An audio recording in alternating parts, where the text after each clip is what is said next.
हमारे देश में इस समय लव जिहाद के बहुत से मामले सामने आ रहे हैं और कई हिंदू संगठन जो है वो लव जिहाद और धर्म परिवर्तन पर कानून बनाने की मांग कर रहे हैं।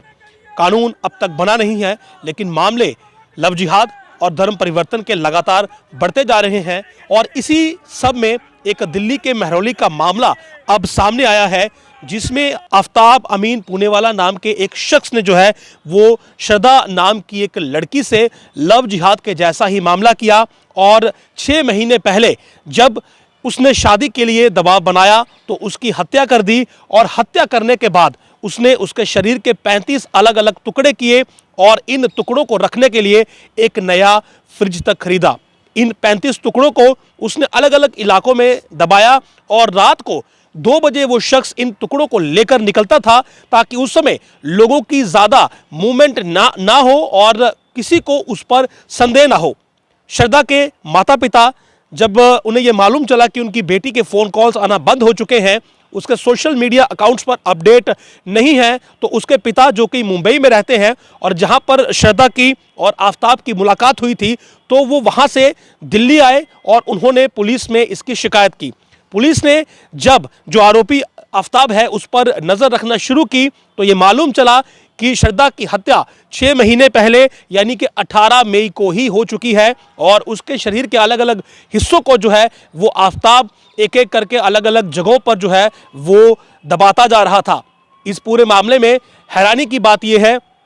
कि आफ्ताब नाम का ये शख्स इतना निर्दयी था कि लिव इन रिलेशन में जिस श्रद्धा के साथ वो रहा, जिसके साथ उसने जीवन भर साथ निभाने की कस्में खाई, उसकी निर्मम हत्या कर दी और हत्या करने के बाद उसके शरीर के 35 टुकड़े भी किए। उसे ये लग रहा था कि देश का कानून बहुत कमज़ोर है और उसकी इस काली करतूत से कभी पर्दा नहीं उठ पाएगा, लेकिन पर्दा उठा। उसके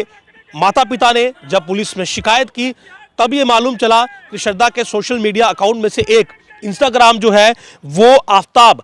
काफ़ी दिनों तक इस्तेमाल करता रहा, ताकि किसी को ये शक ना हो कि श्रद्धा अब इस दुनिया में नहीं है। यहाँ पर पुलिस अब इस मामले को आगे बढ़ाएगी। जाहिर सी बात है, जो आफ्ताब है वो गिरफ्तार हो चुका है, सभी आरोप उस पर जो है वो तय हो चुके हैं। लेकिन सवाल ये है कि आखिर इस पूरे मामले में कानून कब बनेगा, कब इस प्रकार की हत्याएं जो है वो रुकेंगी। लव जिहाद जिसको लेकर हर कोई लंबे समय से आवाज़ उठा रहा है, धर्म परिवर्तन जिसको लेकर हर कोई आवाज़ उठा रहा है, उस पर हमारी सरकार, हमारे कोर्ट जो है वो खामोश क्यों है। जम्मू में भी आज इस मर्डर केस को लेकर प्रोटेस्ट जो था वो किया गया, प्रदर्शन किया गया, लेकिन क्या प्रदर्शन करने से सरकार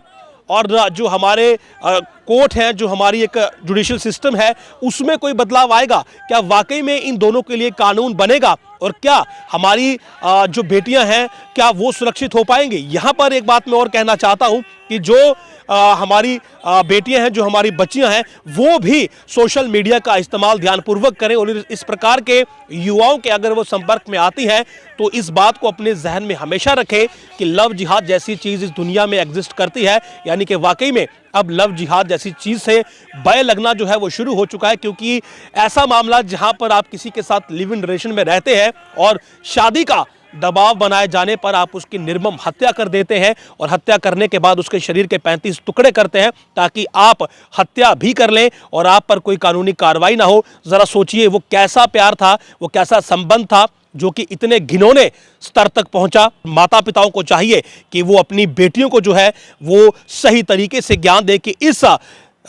माया जाल में जो है वो ना फंसे, लव जिहाद के माया जाल से खुद को दूर रखें। सोशल मीडिया और डेटिंग ऐप्स जो हैं वो आपको बर्बाद भी कर सकती हैं, और श्रद्धा की ये कहानी जो कि बर्बादी की कहानी है, ये आप सबके लिए बहुत ज़रूरी है, ताकि इस लव जिहाद जैसे नए माया जाल से आप दूर रहें, सुरक्षित रहें। अपने परिवार की इज्जत और अपनी इज्जत और ख़ासकर अपनी जान की जो है वो सुरक्षा आपको खुद करनी होगी। और इस पूरे मामले में जो है वो अब ज़रूरत है कि ठोस कानून लाए जाए, ताकि लव जिहाद और धर्म परिवर्तन के मामलों पर जो है वो सख्त सज़ा हो और भविष्य में इस प्रकार के मामले सामने ना आए। नमस्कार।